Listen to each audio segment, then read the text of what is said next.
Hey YouTubers, it's Charlie. So there's a lot of news left over from the Flash, Arrow, Legends of Tomorrow, the big announcements they made the other day. So this is going to be like part Q&A, part extra video for all the new stuff. The really big news this morning is that they just cast the female Dr. Light for the Flash Season 2. If you don't know the story of Dr. Light, there's two different characters. There's the villain, Dr. Arthur Light, who was briefly mentioned during Arrow Season 2, Episode 19. And then there's the female Dr. Light, Kimio Hoshi, who's a medical doctor and an astronomer. Arthur Light was the first Dr. Light. He turned into a serial rapist in the comics in the last 15 years, so that became incredibly unpopular. So the TV show is just going to sidestep that, try to avoid that hot button issue. But because they mentioned him on the TV show, he is canon. He just, the way they talk about him, he was a scientist at Star Labs that went nuts and just kind of ran off into the woods. So my thought is what they might do on The Flash Season 2 is they might use her medical background to integrate her with the Star Labs people. Obviously, they're not going to bring her on the show if she's not going to interact with the Flash. We're also probably going to get to see her get her powers. Now, in the comics, it's a little bit different. They're going to have to change that. The way she got them in the comics was through Crisis on Infinite Earths back during the 80s. The Monitor was battling the Anti-Monitor, and he wanted to raise one last champion. So he sent this beam of energy down to Earth where she was observing the crisis, the multiverse crisis go on from a giant telescope. She was working as an astronomer, and it gave her her photonic powers. Think of her as like a walking holodeck with the safety turned off. So we'll see what the show makes her powers look like whenever we see her. But whenever she debuts, she'll probably just be a regular scientist, and then she'll get her powers. Usually whenever the biggest comic book characters come on The Flash, we get to see them get their powers, or at least get some tech of some sort. The way they'll probably explain it is that the particle accelerator explosion last year gave her her powers, and she's still learning how to use them. At various points in the comics, she was also a researcher at Star Labs, so they might go with that part of her backstory. She also has the ability to fly. I don't know if she's going to do that on the show or not, because Hawkgirl and Hawkman are going to be able to fly, so we will have a couple flying superheroes in Season 2. It's just kind of hard to do flying characters in broad daylight without making it look really silly, unless you have Batman v Superman level budget.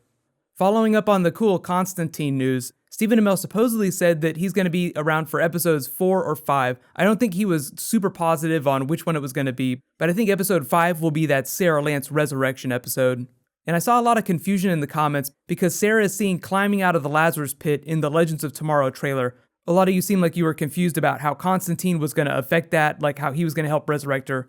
The way they explain it is that just dumping her in the pit as she is right now wouldn't work because she's been dead for so long. So Constantine has to throw some extra magic on top of the Lazarus pit. They made it sound like they were going to use the Lazarus pit and Constantine would supercharge the process. Speaking of which, fantastical stuff. This isn't magic based, but I forgot to mention, they cast a new actress. They're not saying who she is, but she looks a lot like Carol Ferris. She's going to be part of the Coast City storyline. She's going to be a character in present day that had a relationship with Oliver before he became the Arrow. So we might see her in the flashbacks, but they haven't really said. But in present day, she'll be in Coast City. So that's why a lot of people are thinking that she might be Carol Ferris. Mark Guggenheim said that the Green Lantern characters, the Green Lanterns themselves, are kind of off limits on TV right now. But that doesn't mean that Carol Ferris is not. She could be anybody. She could be an original character to the show, but if she was, they probably would have come out and said it. Usually when they don't tell us who a character is because they're playing somebody really major and really critical to the plot. So fingers crossed for Carol Ferris, but don't be surprised if she is not, if she's just some new person that they created. They also just cast Tara from True Blood as a police character that's going to be in Starling City. If you remember the Vigilante Task Force from Season 1 that they put together, there's going to be a new version of that, and she'll play a character from the comics, but she won't have superpowers. She's just going to be a normal police officer. The producers also said a couple things about Wally West and how he's going to be related to the other characters. They didn't come right out and answer the question, but they did throw a little bit of water on the nephew theory. So as of right now, the possibilities are that he is the Earth 2 son of Joe West, and Joe West did not have a daughter on Earth 2, or he is a child that Joe West didn't know about.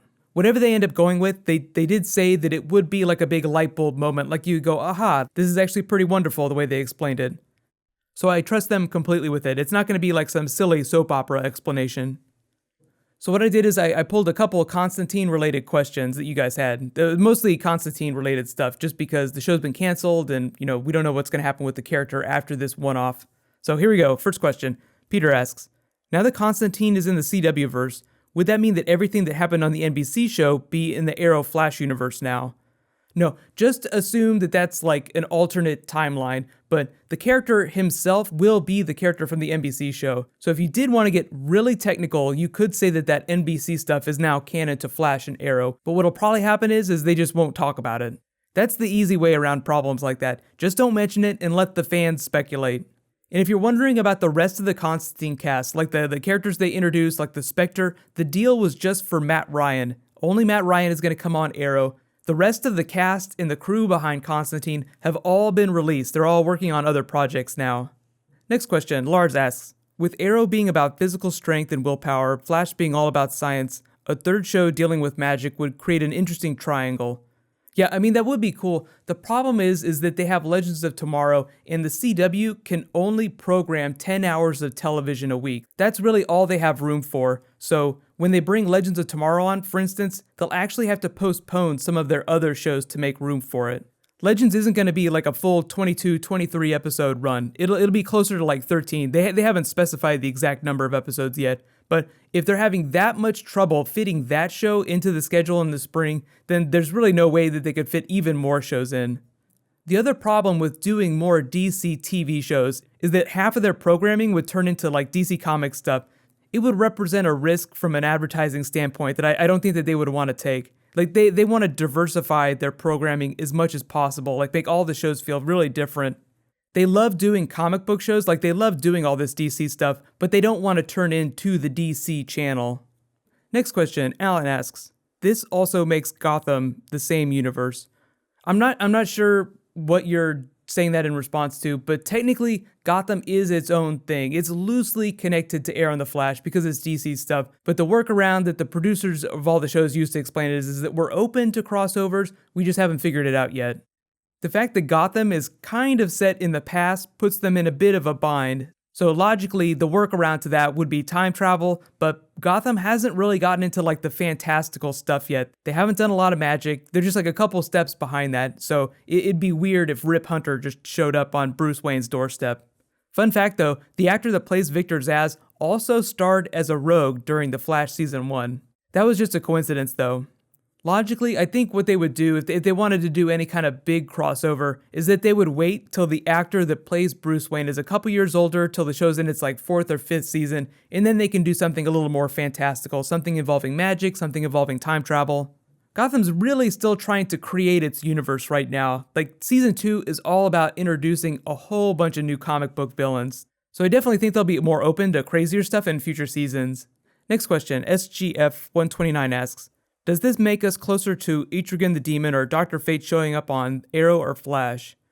Well, actually, Etrigan would probably show up on that Blackbird show first. There's a couple characters, they haven't really explained what's going on with that Teen Titans show, but I would think that some of the magic-based characters would appear there because of Raven.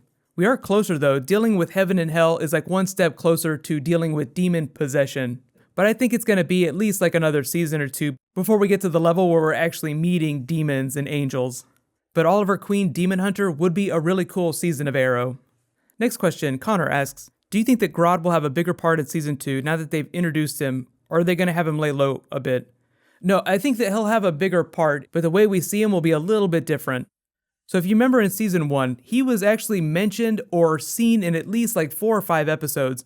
I think when they bring him back on, it'll be in fewer episodes, like fewer in number, but his presence in those episodes will be much bigger. It'll be much closer to what we saw in episode 21. And they haven't done Solovar yet, so they could introduce Solovar. Next question, Simple Kuros asks, will the Vixen series be the typical animated series length, or will it be 42 minutes? You're asking like, will it be a half-hour show or a full-hour show? I think it'll be half-hour, but I haven't heard specifically. It's just that most animated DC shows are only a half-hour long, so that's why I think that Vixen is probably just a half-hour show. They're only doing 6 episodes. It's really just to do the origin story for the character and introduce us to the idea of magic in the Arrow and Flash universe. I'm really excited. It is an awesome time to be watching DC's TV shows, even the ones that aren't on the CW like Gotham. Really, the biggest things in my mind are Carol Ferris on Arrow. Like, what do you guys think about that? Do you think that they could do Carol Ferris, but not do the Green Lanterns? That does sound like something that they might be able to do, but there really isn't any confirmation on that. DC is really weird about the characters they let them do and the ones that they don't let them do. If you ever wondered how they figure out which characters they're allowed to do, Jeff Johns is actually the person that helps them out with that. He'll say, hey, this character's available, this character's not available. So whenever they're pitching ideas for new seasons, Jeff Johns usually sits in the writer's room or he gets on the phone with them and answers questions about specific characters. Part of his job is to keep track of all the movies and all the TV shows in development and all the characters that they're using.